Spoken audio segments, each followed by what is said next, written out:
नमस्कार दोस्तों। लाइफ में कभी आप ऐसी विषम परिस्थिति में फंस जाते हैं जहां पे आपको सही निर्णय नहीं सूझता है, क्या करें क्या ना करें। उस वक्त आप काफी निराश होते हैं और वह निराशा ऐसी होती है जो आपको काफी कमजोर करते जाती है। उस वक्त आप एक ही चीज ध्यान में रखिएगा, ये वक्त गुजर जाएगा। जैसे ही आप इस क्षण को याद करेंगे, आपकी आधी परेशानी दूर हो चुकी होगी। ठीक है, आज मैं चर्चा करूंगा कि एक खेती बाड़ी करने में और किसी भी एग्जाम के सिलेबस को समझने में ज़्यादा अंतर नहीं होता है।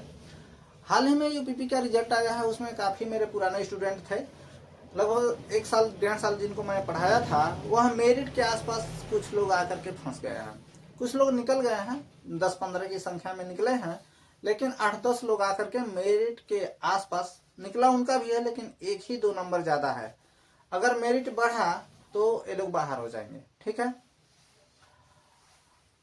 सिलेबस को रही बात समझने की, तो कैसे खेती बाड़ी करने और एग्जाम के सिलेबस को समझने में दोनों बातें सेम है, उस पर देखते हैं।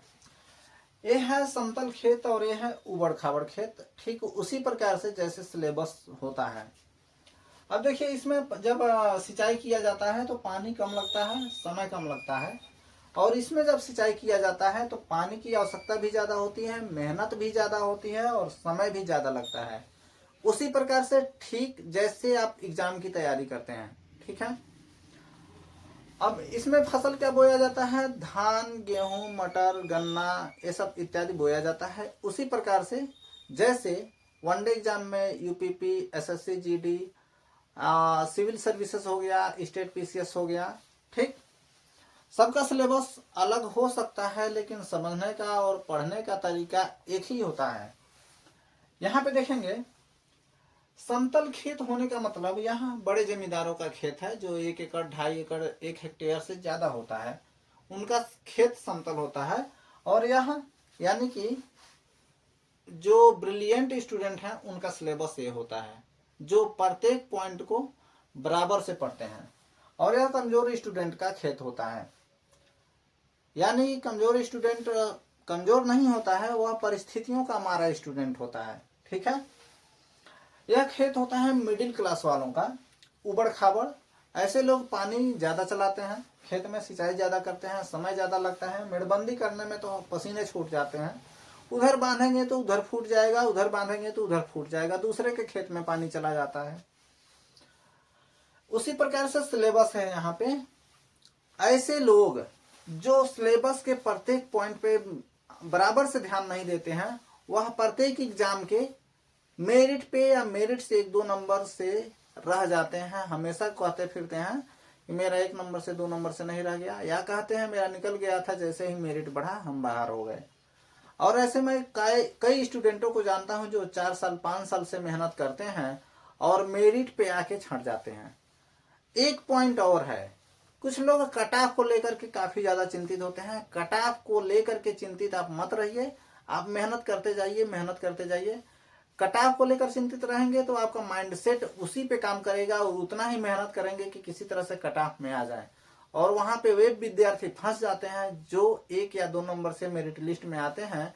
बाद में अगर मेरिट लिस्ट वो नंबर बढ़ता है तो वो लोग बाहर हो जाते हैं। ठीक है, अब देखिए इसको, जिस प्रकार से विभिन्न प्रकार के फसल हैं उसी प्रकार से सब्जेक्ट भी हैं, और सभी सब्जेक्ट पे बराबर से कमांड नहीं रहेगा तो एग्जाम में आए हुए प्रश्न भी बराबर से नहीं रहते हैं। किसी में इतिहास के क्वेश्चन ज्यादा रहते हैं, किसी में पॉलिटी के, किसी में जियोग्राफी के।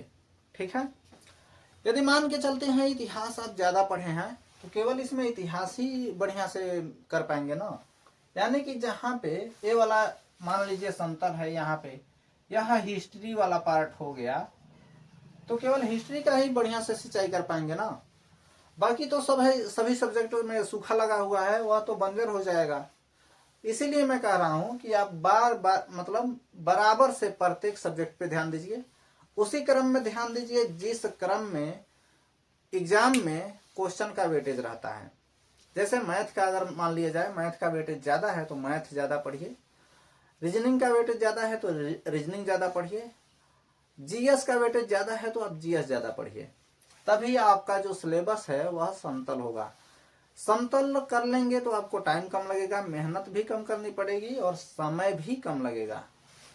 और जितनी कम उम्र में आप सर्विस में चले जाएंगे आपके लिए उतना ही अच्छा होता है। ठीक है। या तो ब्रिलियंट स्टूडेंट होते हैं। ब्रिलियंट स्टूडेंट वे होते हैं जिनके पास अच्छी गाइडेंस है, अच्छी किताबें हैं, अच्छे संसाधन हैं, उनके माता पिता पहले से ऑलरेडी पढ़े हुए हैं और वह मतलब हर चीज आगे दूरदर्शिता के साथ अपनी पढ़ाई को कंटिन्यू करते हैं। यह उबड़ खाबड़ खेत वही लोग होते हैं जो स्टूडेंट अपने घर पे जिम्मेदारियों के बोझ तले दबे होते हैं। उनको पहले घर संभालना होता है, बाद में टाइम मिल गया तो पढ़ाई करनी होती है। मिडिल क्लास वाले अपने बच्चों को मतलब बेहतर सुविधाओं के बीच में बाहर भेज नहीं सकते। वो तो भला हो ऑनलाइन का जो हर स्टूडेंट आज पढ़ ले रहा है। तो यहाँ पे मेन फोकस आपको क्या करना है कि जिस वेटेज में क्वेश्चन आते हैं जिस सब्जेक्ट से, उस सब्जेक्ट को आपको ज्यादा पढ़ना है और अपने सिलेबस को बराबर से पढ़ना है। अगर बराबर नहीं रखेंगे तो यही हाल होगा, आपका सिलेबस उबड़ खाबड़ रहेगा और एग्जाम में कोई सब्जेक्ट आप कर लेंगे, किसी में सूखा लग जाएगा, तो वही हाल होगा, मेरिट के आसपास आके रुक जाएंगे। अपने सिलेबस को समतल रखेंगे तो सभी क्वेश्चन आप समतल से आराम से आसानी से कर लेंगे और आप मेरिट से काफी आगे जाएंगे। तो जानकारी अच्छी लगी हो तो शेयर करिए अपने दोस्तों के पास। तब तक के लिए मिलते हैं फिर अगले किसी नए वीडियो में। धन्यवाद, नमस्कार।